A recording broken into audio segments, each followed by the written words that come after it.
Госпоѓа Ласовска Благица има збор повеле.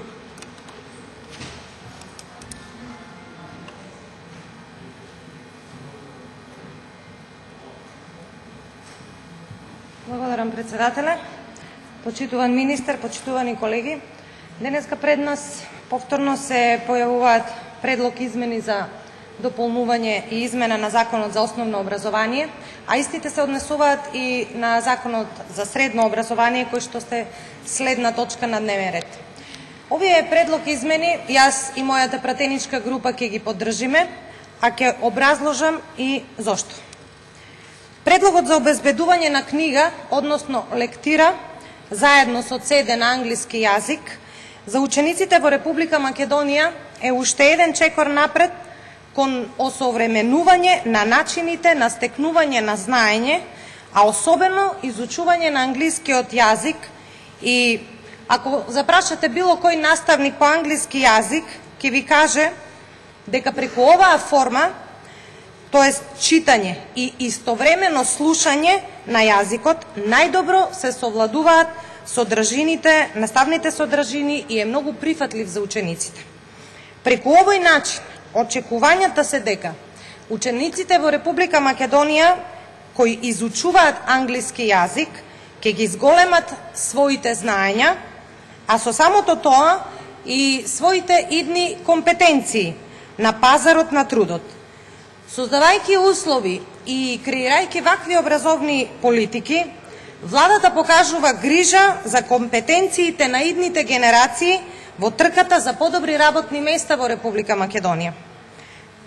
Вториот предлог, тоест додавањето на член 34а, кој се однесува на можноста најмалку 5 наставници кои засновале работен однос на неопределено време во училиштето, да основаат училишни спортски клубови согласно Законот за здружение и согласно Законот за спорт, исто така го поддржувам.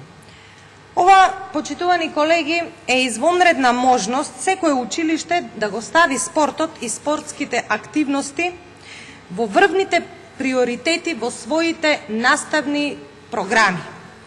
Тенденцијата на оваа влада е фаворизирање на спортот и спортските активности уште од најмала возраст. Не случајно се формираа спортските федерации, не случајно се донесе закон за спорт, не случајно се води грижа за квалитетот на наставниот и наставните содржини по физичко воспитување. Сето тоа е една сериозно обмислена образовна политика на ВМРО-ДПМН, бидејќи здравието на младите генерации е приоритет број 1. Фрапантни се податоците колку многу млади луѓе, односно деца, имаат кифози и слични рбетни заболувања. Лекарите велат дека сето тоа е резултат од немање на доволна физичка активност, рекреација и спорт. Бидејќи компјутерите за жал ги заменија детските игри, Министерството за образование и наука реши да ги зголеми спортските активности во училиштата и со тоа да допринесе кон формирање здрави генерации воспитани во спортски дух. Преку ова законско решение се остваруваат безброј можности за меѓуучилишни, меѓуопштински и слични дружења и надпревари. Ги поддржувам и ги охрабрувам наставниците да пристапат кон формирање на вакви здруженија. Измените во член 71, член 97 и член 172б се дополнувања и законски дообјаснувања за начинот на организирање и спроведување на електронското екстерно тестирање.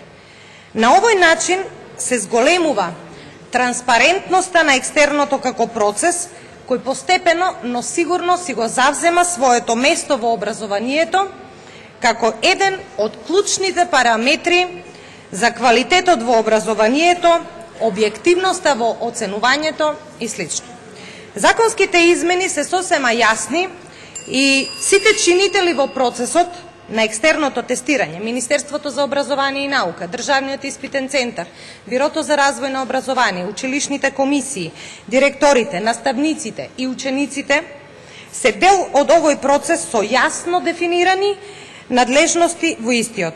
Објаснета е улогата на секој партиципиент, тестатор, помошник тестатор, како и казнените одредби во случај ако не се придржуваат кон законските напатствија.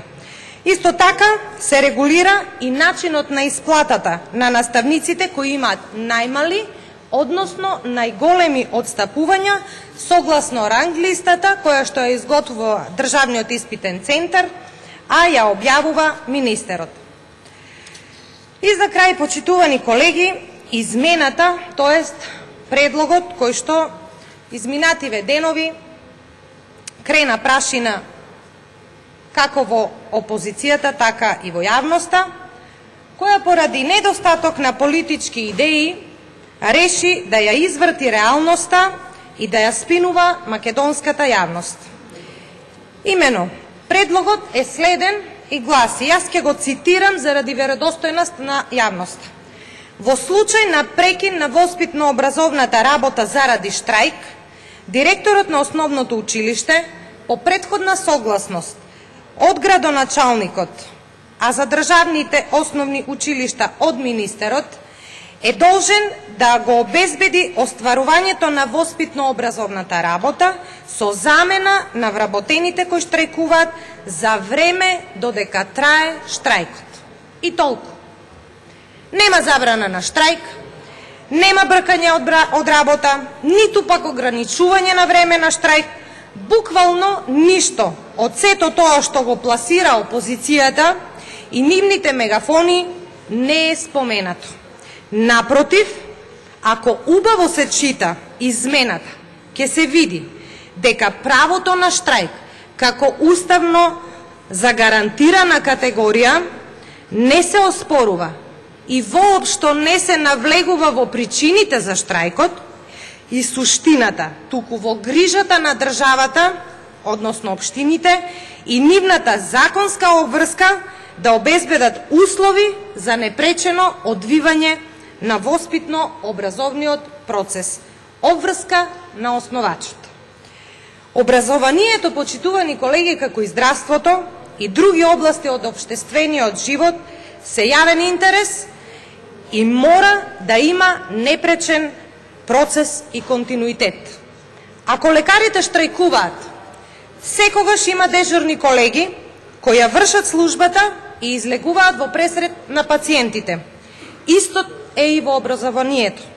Континуитет мора да постои, а тоа и самиот наставен кадар, кој што јас, верувајте, исклучително многу го почитувам, го знае. Програмите си имаат точно утврдени временски рокови и тие содржини на учениците мора да им бидат презентирани. Ако сакате, може да зборуваме и за сигурноста на родителите, кои имаат деца, основци или средношколци, особено за основците. Тие ги водат своите деца, ученици на училиште, а особено помалите и одат на работа. Во случај на штрајк и прекин на наставата се комплицира и работниот однос и планирањето за згрижување на децата на самите родители. Ова особено важи за ученици со целодневен престој. И многу слични вакви ситуации кои како рефлексија на штрајкот би се појавиле. Затоа ова законско решение е прифатливо ако се одлучи за штрајк, наставниците кои штрајкуваат да бидат заменети со нивни колеги кои додека трае штрајкот ќе ги предаваат предвидените содржини и воспитно-образовниот процес непречено би се одвивал. Ви благодарам. Благодарам. Госпоѓа Грчева Солза има реплика. Повелете. Денес јас поднесов неколку амандмани за нови предлог закон за изменување и дополнување на законот за основно образование, бидејќи имав полни раце работа, изумив дека имам забелешки за член 34а, каде што се вели дека секој училиште ќе формира спортски клубови, училишен спортски клуб. Не би сакала да после оваа дискусија ми се импутира дека сум против спорт. Така се извртуваат дискусиите. Ако имате забелешка на некоја формулација или на некој член или став од законот, вие сте контра спортот. Да кажам веднаш, спортот е потребен за сите деца и сметам дека е многу подобро да го употребуваат времето во спортски активности, одошто да седат по кафулиња или да денгуваат. Меѓутоа, начинот на кој што тоа се уредува во овој закон, предлог закон, вели дека најмалку 5 наставници кои заснувале работен однос на неопределено време во основното училиште. Дали тоа значи дека освен наставникот по физичка култура и учителката по географија и учителот по математика и така натаму една групација ќе се собере, дали на доброволна основа, дали како таа групација ќе се одреди дека тие треба да основаат баш спортски клуб, колку ти имаат врска со спортски клуб, парите треба да доаѓаат од прилози донации, значи не се работи за некоја сериозна поддршка од буџетот на Република Македонија, туку треба од подароци да се финансира. Кој ќе располага со тие пари, на кој начин, кому ќе се дава отчет, значи не е додефинирано, не е јасно за што станува збор овде.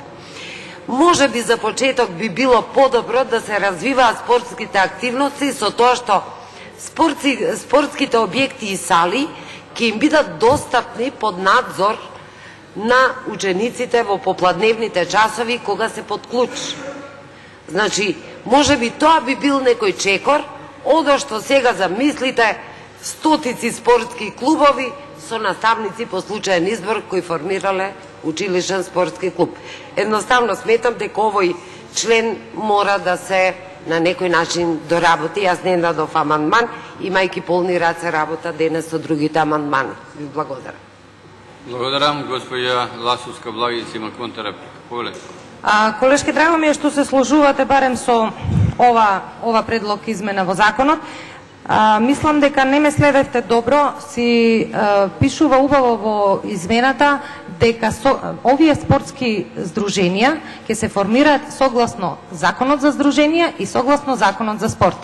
Останува понатаму на внатрешната организација во самото училиште кој наставен кадар ќе членува во тие здруженија.